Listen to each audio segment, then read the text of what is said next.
beelood boggooda inuu burcad isu mariyo ilaahay boggooda inuu burcad isu mariyo quluubtooda inuu ilaahay isu keeno shaytaanka dhexgalay inuu ilaahay ka dhex saaro shaytaanka dhexgalay inuu ilaahay ka dhex saaro cid kasto ay mas'uuliyad ka saaran tahay inuu ilaahay ku ilhaamiyo inuu maslaxadooda ka shaqeeyo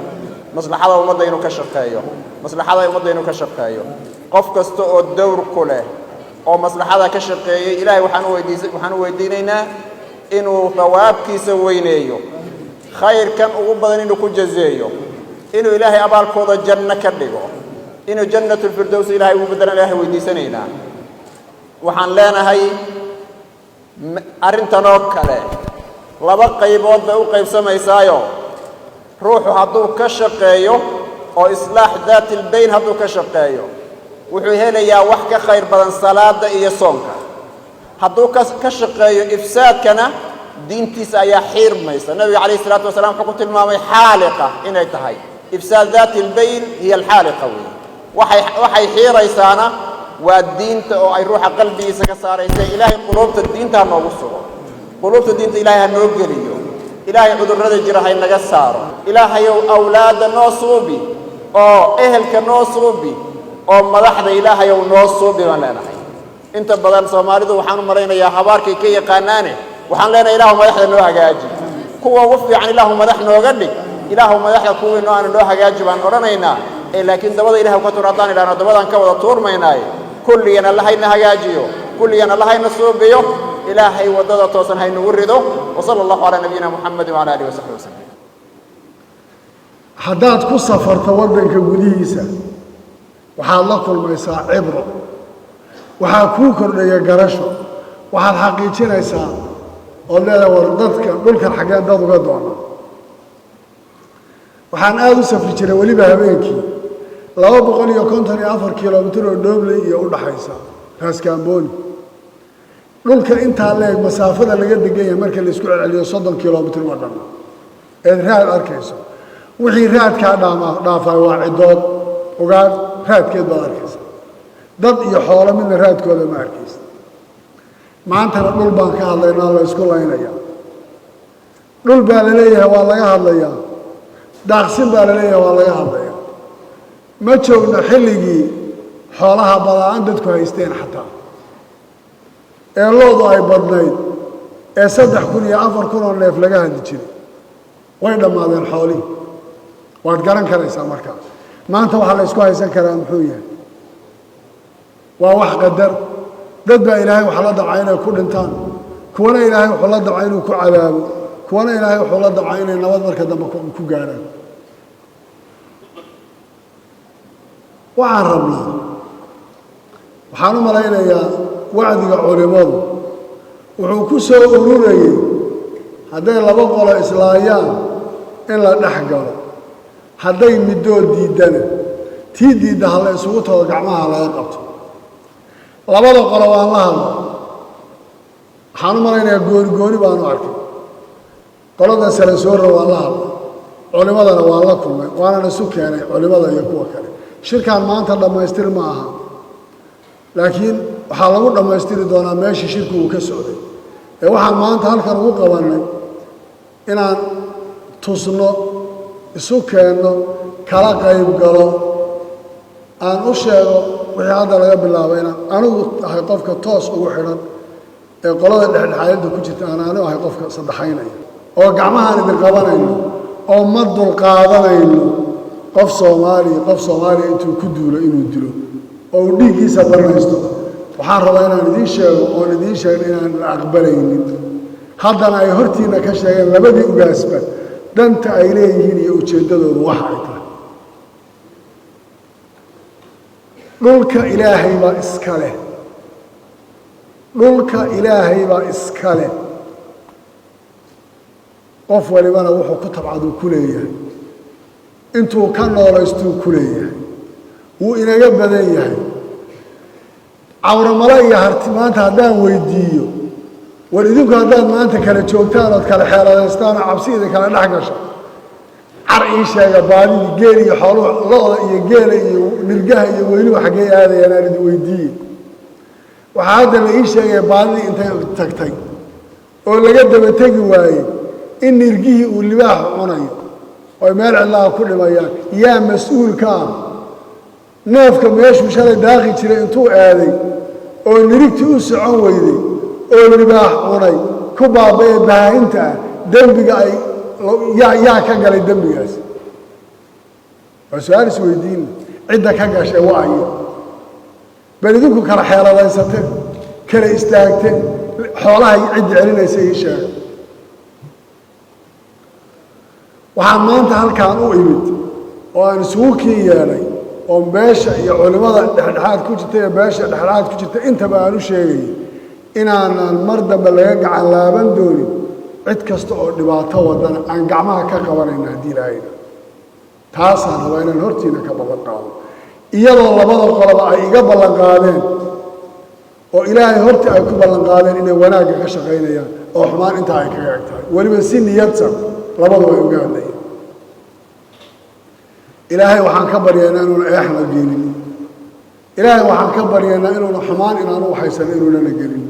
wax igu kalifi karaana maanta ma jiro soomaaliya iyadoon idiin sheegay dhulku intuu la egyahay iyo intay la egyihiin ee dhulku si ugu wen yahay yaa haddana dhul laga hadlaya oo dhul la isku laynaya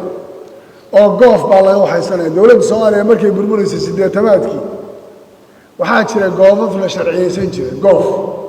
wax goof la yidhaahdo yaa lagu leeyahay dowladda agsis ma u leedahay haa goofkaa soo sharciye waa 40 waa 50 boos 80 boos buu noqon 40 ninkii goofka iska lahaa waa u sharciyeen 40 adaa sharciyeysanay waxna waa u yaracay waa dhulka la dayrdayrayo la waxaynayo waxaa ilaahay maadi explain naqshad baan hadda u samaynay meel walba beer bay noqotay oo geedihii baa la jaray oo dhulkii eber laga dhigay oo waa la xaalufiyey oo waxaa la yidhi wakaasoo nin waliba goof buu sii jiidaya waxaan leeyahay harti iyo cawramale nin kasta oo dagaalka ku dhintay dib u fiiriya hadduu cawramale ahaa hooyadii waa harti gabadhuu qabay waa harti seedigii waa harti hooyadii bay dhaleen habaryartii bay dhaleen aabbihii bay dhaleen hadduu harti yahayna intaba intaasuu maraya waayo cidda asayda loo xidhayaay waayo hooyada ooyeysaay waayo aabbaha gablamayaay waayo gabadha walaal waayeysaay iyagii unbay dib ugu noqonaysaa marna lagama yaabo inay hal habeen meel kale jiraan maxaa sababaya markaa ma garan karaya wax dan ah oo isu geynayso ku dagaalami karaan waxaan rabaa saaka inaad qaadataan dhulka ilaahay baa iskale qof waliba intuu ku noolaystuu leeyahay guddida waa la dardaarmay iyo culimmada labada qolana waanu sheegay laangooyada dhulka la oodayo waxa badanee la jiidayo waxa la isdaba xaaqayo ha la joojiyo ha la joojiyo baadida waan dhammaynaynaa insha allahu sababto anaa qayb ka ah hadda guddida arrinta ku jirta anaa siyaasi kaga jira baadida lo-da leh ee geela leh ee la garan karayo inuu qofku baadidiisii ka daba tago qof waliba baadidiisa ha doonto dowladda mas-uulka ah ha doonto baadidiisa isagoo qori wadanin ha doonto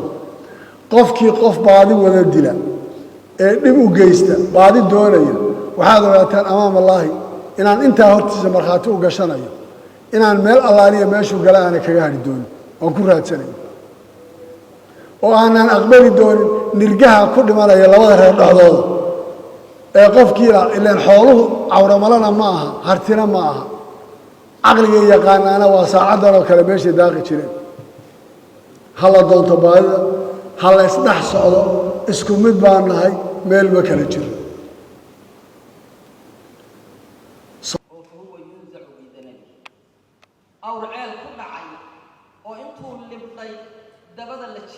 deeqa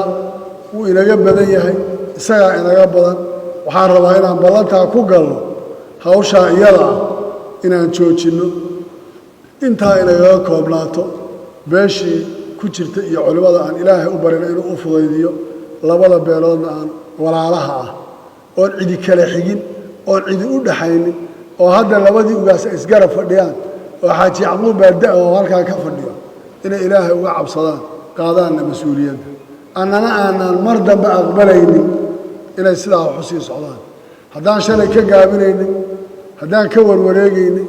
haddaan wax ilaalinaynin walaa akhaafu lilaahi lawmata laa'im kama cabsi qabo maanta inuu qof wax iga sheego bale inaan gacmaha idinka qabanno oon tii diidda gacanta qabanno idinkoo labaduba aad dhiibateen hoggaanka ilaahay baan ugu dhowaanaynaa ilaahay baan ugu dhowaanaynaa ummadda soomaaliyeed sidaa markhaati ha ka noqoto soomaali guud ahaan waxaan leeyahay war ha la qaata mas-uuliyadda la leeyahay war dhulkan la isku laynaya waxaan maqlaya ceelasha biyaha yaa dhul la isku haysaystay waa inaga badan yahay dhulku waa inaga badan yahay soomaaliyay dib u xisaabtaba intii inaga dhimatay baa inagu filan maanta dhimasho dambe uma baahni cid meel ka kicin kartaana ma jirto cid meel geyn kartaana ma jirteen soomaaliya aan dib isugu noqono oo aan garanna waxa inoo yaalla oo mid mas-uula iyo mid siyaasiya iyo mid dhaqana iyo hooyada iyo gabadha uureyda iyo ka agoonta intaba intii loo daneeyo aan garanna waxa ina hor yaallaa maanta waxa uu yahay wax ka culus baa ina haysta dhibaato badan baa ina haysta cudur baa jira karoolo la yidhaahdo oo kuwii waaweynaa dowladihii waaweynaa wax sheeganaya xataa ay xalkiisa laayihiin kaasaa yaalla duruuf kaloo inagu xeeran baa jirta dhaqaale xumaa jirta jahli baa jira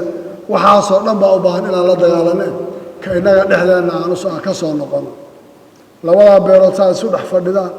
ee dhinaca u fadhiisateen u fadhiya waxaan rabaa ama maalin dhaafaan idinku imaado ama maalinta ugu horraysaba inayna muddo dheer inugu qaadeen afka inaan af jaro waxaan rabaa labada ugaas halkan inay soo istaagaan oo ballan kula galo inaan hal mid nahay u hoggaansamayno waxa nala yaalla aan qaadanayno waxa noo jira aan qaadanayno waxa aan dhexdooda ka samaynayna ilaahay aan ku raali gelinayno oonaan dan kale ka lahayn soo istaaga labada ugaas waxa aan ku ballamaynaay ilaahay baan eex uga magan galay ilaahay baan cadaalad darro uga magan galay waxa idiin yaallana ee hortiinna yaallana maanta waa waxa aad arkaysaan waxaan rabaa inaan kulligeen ku kaalmayno oon ku caawino halkan soo istaag kulligeen inaan ku kaalmayno oon ku caawino oon ugu ducayno oon ilaahay u barino oo culimmaduna ay markhaati ka noqoto in ilaahay intaa wixii dhiba inagaga hayo waxaan sugnaana ay noqoto innagoo israacana reerihii la wada dhex maro suuqa la maro waxaa jira nin aan nabadda daniba ugu jirin kuwa aan nabadda dani ugu jirin gacmahaynu ka qabanaynaa waynu habaaraynaa oo gacantaan qabanaynaa oo waan soo celinaynaa oo waan keenaynaa intaaba waan ku samaynaynaa ilaahay waxaan ka baryaynaa cudurkaa inuu inaga qaado ilaahay aafadaha inaga qaado ilaahay waxaan ka baryaynaa waddankaani xaaladiisu marba kharri bay sii gelaysaa inuu ilaahay kuwa mas-uuliyiintaana ilaahay loo hagaajiyo waddankaana nabad ilaahay uu ku soo celiyo ilaahay waxaan ka baryaynaa dadkaas dhibaatadu kala dhex gaadhay ee maanta aan meelay kala jiraan jirin inuu ilaahay dib isugu soo celiyo qulubtooda cid kasta oo xumaan uga faa'iidaysatana ilaahay waxaan ka baryaynaa inuu ka qabto aad baad u mahadsantihiin labada ugaas waxaan rabaa anigoo mas-uula oo ilaahay halkaan maanta uu mas-uuliyad iga saaray inaan ballan idinkula galo sidaan shalayba mid walba gooni ugula hadlay hawshaas in la afjaro dadkii aan dhex horodno la galo baadida la daayo dadkii la isu keeno ardaalka aan iska wada qabno intaa ballan ma ku galay aad baad u mahadsantihiin salaamu calaykum waraxmatullahi wabarakatu